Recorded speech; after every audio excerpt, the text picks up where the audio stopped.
Good morning mga ka-farmers. Good morning din sa ating mga followers dyan. At doon sa mga hindi pa nakapag-follow, good morning. Follow na rin po at like and share na rin, comments. Yan po yung aming update sa aming tanim na cauliflower. So meron pong nakaraan na hindi na ubos na ilagay dyan. So hapon na, kaya ilagay ko lang sa isang lalagyan at tumubo na rin.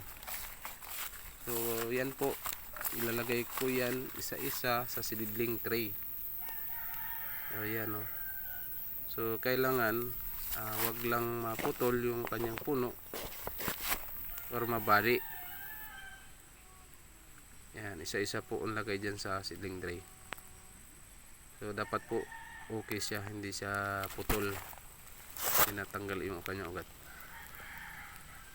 So update lang po pag tapos na po yan. Happy farming! Salamat!